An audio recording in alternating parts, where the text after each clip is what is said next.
한국 대표팀들, 지금 이게 무슨 행동이죠?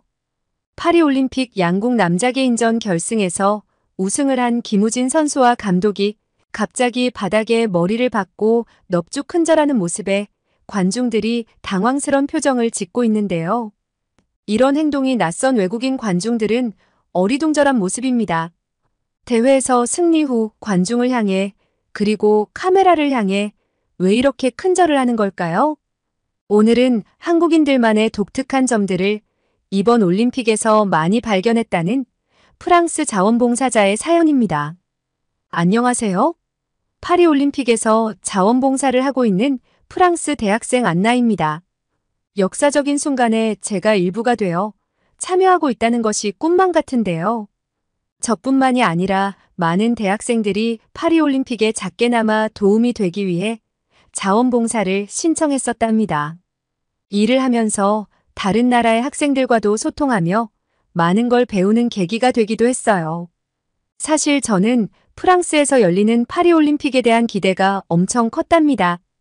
100년 만에 올림픽이라는 것도 의미가 컸지만 올림픽 최초로 경기장이 아닌 생강 위에서 펼쳐지는 개회식은 생각만으로도 신선하고 멋진 모습으로 그려졌거든요.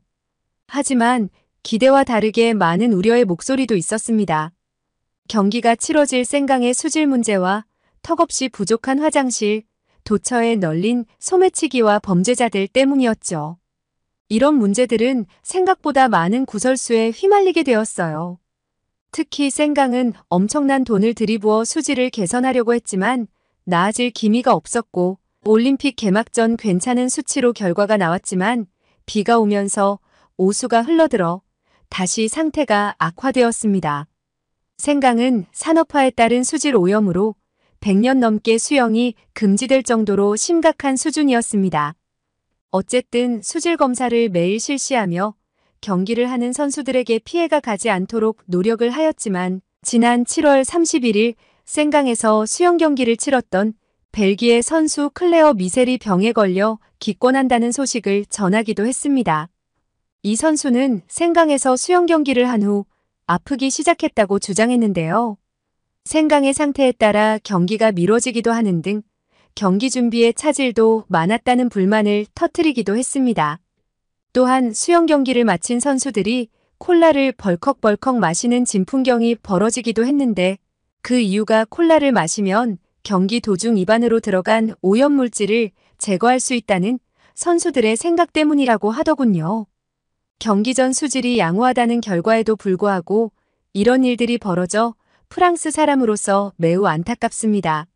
이런 프랑스의 부족한 올림픽 준비로 문제가 되는 부분들이 있긴 하지만 각종 경기에서 여러 나라 선수들이 활약하며 자국의 위상을 높이고 감동적인 모습도 선사를 하고 있는데요. 저는 그 중에서도 한국 선수들의 모습을 보고 깊은 감동을 받았습니다. 저와 함께 일을 하는 한국 유학생 지연은 자원봉사 활동을 같이 하면서 친해졌는데 그 친구로 인해서 한국을 다시 보게 되었습니다. 지연은 늘 옆 사람을 챙겼는데 음료수를 준다든지 문을 열고 들어갈 때도 뒷사람이 들어올 때까지 문을 잡아주는 등 배려가 몸에 밴 친구였어요. 어떤 일이 생기면 빛의 속도로 일을 처리하고 아침 일찍 출근을 해도 언제나 청결하게 씻고 나오는 모습을 보였죠. 알고 보니 이 모든 것들이 한국인의 특징이라고 하는데 저는 뭐든 빨리 해치워버리는 모습이 가장 인상 깊이 남았습니다. 지연이 말해주길 한국에서는 빨리빨리 문화가 있다고 하면서 한국의 초고속 성장도 이런 성향이 있어서 가능했고 엄청 빠른 인터넷과 하루 만에 도착하는 택배 시스템 등 한국에서는 모든 걸 빨리빨리 하려는 문화가 곳곳에 스며들어 있다고 했어요. 한 예로 한국에서는 엘리베이터의 닫힘 버튼을 하도 눌러대서 대부분 엘리베이터의 닫힘 버튼이 낡아져 있다는 우스갯소리도 해줬답니다. 그리고 그녀는 프랑스에 와서 가장 적응하기 힘들었던 게 화장실 갈 때 모든 소지품을 다 가지고 다녀야 한다는 것이라고 했는데요. 저 역시 그게 당연한 거라고 생각하는데 한국에서는 그렇지 않다고 하더라고요.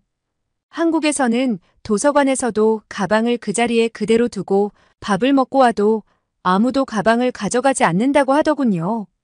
아는 사람이 지켜주는 것도 아닌데 어떻게 그런 일이 가능한 거죠? 한국 사람들은 남의 물건에 손을 대지 않고 오히려 지켜주려고 한다는데 진짜 문화 충격이었습니다. 이렇게 착한 민족이 어디 또 있을까요? 그녀가 저에게 거짓말을 한 건 아니겠죠? 지연은 프랑스에서 공부를 한 지 1년 조금 넘었다고 했는데 영어는 물론 프랑스어도 제법 잘했답니다. 사실 영어를 못하는 프랑스 사람들도 많기 때문에 프랑스에서 지내려면 영어만 해서는 조금 적응하는데 힘이 들거든요. 소통이 잘 되다 보니 우리는 많은 이야기를 할 수가 있었고 일하는 시간 외에도 같이 식사를 하면서 프랑스와 한국에 관한 이야기를 많이 나누었습니다. 저는 한국의 문화에는 관심이 많았지만 한국이라는 나라 자체에 대해서는 아는 것이 별로 없었고 알고 싶은 욕구도 없었어요. 하지만 파리올림픽 현장에서 일을 하면서 세계 여러 나라에 대한 관심을 갖게 되었고 특히 한국에 대해 알고 싶다는 욕구가 생겼습니다. 저는 사실 운동 경기 자체에는 별로 관심이 없었고 비하인드 스토리에 더 관심이 많았어요. 얼마 전 파리올림픽을 뜨겁게 달군 남자 펜싱 경기를 보고 있었어요. 한국과 프랑스가 하는 경기라 관심을 두고 보고 있었죠. 경기의 내용보다도 양국 선수들의 행동에 초점을 두고 경기를 보았는데요. 펜싱 종주국인 프랑스에 기죽지 않고 팽팽한 실력을 자랑하는 모습을 보고 한국도 펜싱을 잘하는 나라구나 라고 생각을 했죠. 그렇게 경기를 보다가 한국 선수가 마스크를 벗는 순간 심장이 멎는 줄 알았어요. 잘생긴 외모에 깜짝 놀랐거든요. 큰 키에 매너도 좋았던 한국 선수는 바로 오상욱 선수였습니다. 넘어진 프랑스 선수에게 손을 내미는 장면은 진정한 스포츠맨십을 보여주었고 실력도 매너도 프랑스를 능가하는 멋진 선수였습니다. 한국인 유학생 지연이처럼 한국 선수들도 상대를 배려하는 모습을 보고 한국에 대한 좋은 감정이 생기기 시작했어요. 이 경기를 집에서 친구들과 함께 보았는데요. 같이 본 친구 중에는 일본인 친구인 메이도 있었습니다. 제가 한국 선수에 대한 칭찬을 늘어놓자 메이는 저건 당연한 거 아니야? 우리 일본 선수들도 저런 상황이었다면 상대를 일으켜 세워줬을걸? 메이는 한국 선수의 배려가 특별할 게 없다는 식으로 치부했습니다. 그러면서 한국에 대한 이야기를 늘어놓기 시작했어요. 메이는 이번 파리올림픽에 관심이 아주 많았어요. 아니, 자신의 나라 일본에 대한 애국심이 대단한 친구였죠. 메이는 팔짱을 낀 채로 말했어요. 한국은 이번 파리올림픽 출전 선수의 수가 144명이야. 지난번 도쿄올림픽의 232명에 비하면 약 40%가 줄어든 셈이지. 이렇게 선수 수가 확 줄어든 이유가 뭐겠어? 그만큼 실력이 안 된다는 말이지. 한국은 애당초 금메달 5개를 목표로 잡으면서 더 이상 스포츠 강국이 아니라는 것을 전 세계에 알리는 거나 다름없지. 한 나라의 선수단의 활약은 또 다른 국력을 상징하기도 하는데 이런 한국의 상황으로 볼 때 한국은 침몰하는 중이라고. 메이의 말을 들은 저는 할 말이 없었어요. 자신의 나라에 대한 애국심에 불타는 건 알겠지만 근거도 없는 억지 주장을 펼치는 저희가 궁금했죠. 저와 같이 봉사활동을 하고 있는 지연이 들으면 얼마나 속상할까라는 생각이 들면서요. 하지만 메이의 억지 주장과는 다르게 한국은 하루가 다르게 여기저기서 메달 소식을 전해왔고 또한 감동적이고 재미있는 스토리도 전해주면서 메이의 주장은 완전히 틀렸다는 것을 보여주었습니다. 특히 양궁 종목에서 한국이 보여준 저력은 세계 최고라는 수식어가 모자랄 정도로 엄청났죠. 양궁 종목의 금메달을 싹쓸이하는 모습을 보면서 한국의 저력이 느껴졌어요. 아무리 실력이 좋아도 이런 결과를 내기란 쉽지 않을 텐데 말이죠.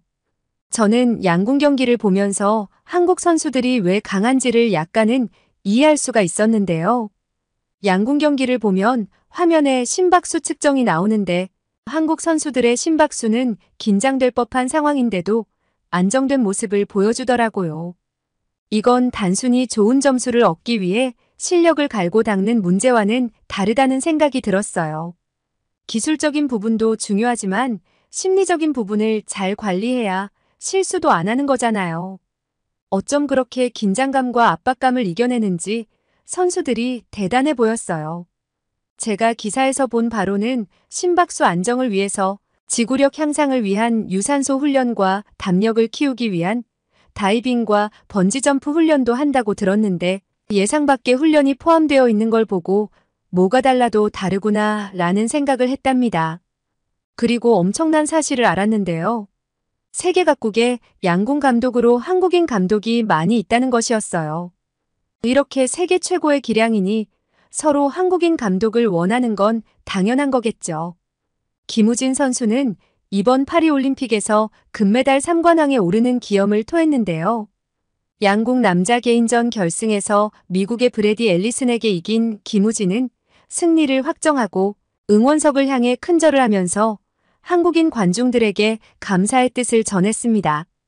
김우진 선수와 결혼 미국의 앨리슨 선수 역시 한국인 감독이 육성한 선수 중 한 명이었는데요. 앨리슨은 자신의 커리어를 만든 건 이기식 감독의 기술적인 지식뿐만 아니라 한 사람으로 성장하는 걸 도와주었다는 감사의 뜻을 전하기도 했습니다. 저는 김우진 선수가 갑자기 땅바닥에 무릎을 꿇고 머리를 숙이길래 무슨 일인가 했거든요. 그 어떤 나라의 선수도 이렇게 자신을 낮추고 누군가에게 고마움을 표현하는 민족은 없습니다. 저는 큰절을 하는 김우진 선수와 감독님을 보면서 깊은 감동을 받았어요. 저처럼 외국인들에게는 매우 낯선 모습이지만 한국 선수들은 종종 이런 모습을 보인다고 하는데요. 관중들과 자국의 국민들과 자신의 부모님들을 향한 감사의 행동을요. 저에게 감동을 준 경기가 하나 더 있었는데요. 바로 한국의 신유빈 선수와 일본의 하야타 선수와의 탁구 여자 단식 동메달 결정전이었어요. 접전 끝에 일본의 하야타 선수가 이기게 되면서 하야타 선수는 기쁨의 눈물을 흘렸는데요. 신유빈 선수는 패배의 아쉬움이 클 텐데도 상대 선수에게 다가가 먼저 포옹을 하는 멋진 모습을 보여줬습니다. 많은 관중들은 진정한 승자라는 표현을 하면서 신유빈 선수가 자리를 뜰 때까지 기립박수를 쳤습니다. 그 모습을 시청하던 일본인 친구 메이는 멋쩍은 표정을 지으며 제 눈을 피했지만 한국 선수의 대인배 같은 행동에 감동을 받은 게 분명했어요. 신유빈 선수가 사람들이 관심을 받으면서 그녀의 경기와 행동들에 대해 집중되기도 했는데요. 경기 중에 먹었던 에너지젤은 품절이 될 정도로 인기리에 팔리고 있다고 하더군요. 저도 그 제품이 궁금해서 알아보았는데 떨어진 체력을 보충하기 위한 젤 형태의 제품이라고 했어요.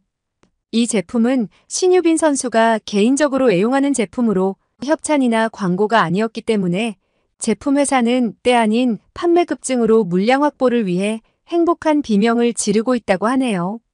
그 외에도 얼음 주머니를 머리에 올리고 있는 모습과 바나나를 먹는 모습 등이 카메라에 잡히면서 귀엽다는 반응이 많았습니다. 한국 선수들의 활약상과 멋진 매너 때문에 파리올림픽이 그나마 풍성하고 감동적인 올림픽으로 되어가고 있는 것 같아서 다행입니다. 하루는 지연과 만나서 이야기를 하다가 파리에 위치한 코리아 하우스에 가기로 했어요. 제가 한국 선수들에 대한 이야기를 많이 하니까 한국의 다양한 문화를 더 경험하게 해주고 싶다면서요. 예약을 미리 해야 입장이 가능했는데 다행히 자리가 조금 남아있어서 당일 예약을 하고 가게 되었답니다. 예약을 하고 입장권을 메일로 받으면 그걸 보여주고 입장이 가능한 시스템이었어요.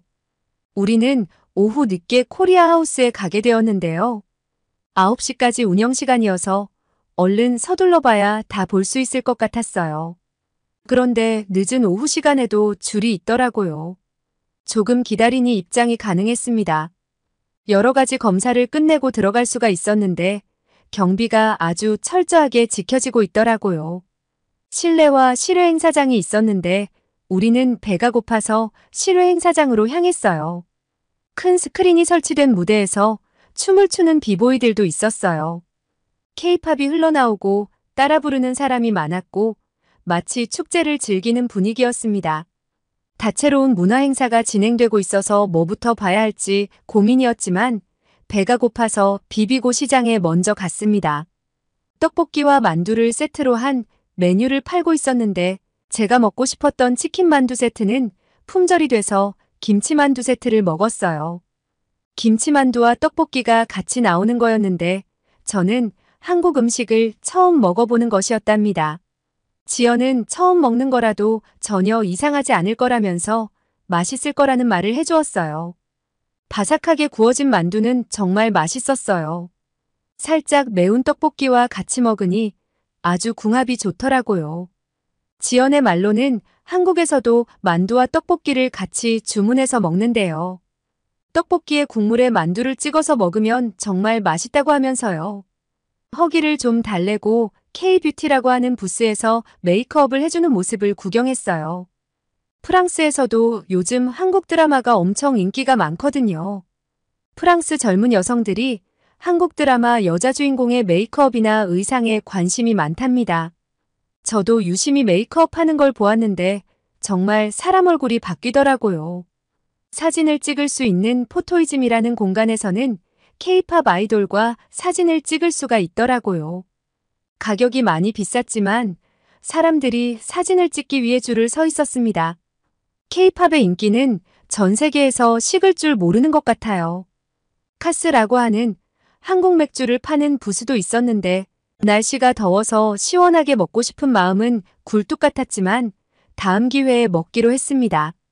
전체적으로 둘러보았을 때 한국의 문화를 재미있게 즐기며 경험할 수 있는 공간이라는 생각이 들었고 K-팝과 한국 음식, 뷰티와 한복 등 너무나 다양한 즐길거리가 있어서 둘러보는데도 시간이 꽤 걸렸습니다. 저는 이번 자원봉사 활동을 하면서 여러 나라 사람들을 만날 수 있는 소중한 경험을 하였어요. 각 나라마다 고유의 특성과 국민성을 느낄 수가 있어서 많은 것들을 배울 수가 있었습니다. 또 언제 이런 기회가 올지 모르니 후회 없이 즐기려고 합니다. 그 어떤 나라보다 큰 감동을 선물해준 한국 선수들이 제일 기억에 많이 남는데요. 경기에서 최고의 기량과 멋진 매너를 보는 이들에게 선물해 주셔서 감사합니다. 승패에 관계없이 서로를 응원하고 배려하는 모습도 감동이었어요. 제가 다니는 학교에도 한국인 유학생이 몇 명 있는데 그들과도 소통하면서 한국을 더 알아가고 싶습니다. 기회가 된다면 한국으로 여행도 가고 싶고요. 긴 글 읽어주셔서 감사드립니다. 오늘은 프랑스 여대생 안나 씨의 사연을 들려드렸는데요. 한국 선수들의 큰절하는 모습에 적지 않게 놀란 모습이 재밌었습니다. 승리의 영광을 가르쳐준 스승님이나 키워주신 부모님께 돌리는 모습은 한국에서는 매우 흔한 일이랍니다. 혼자 잘나서 성공한 게 아니라는 의미이기도 하고요.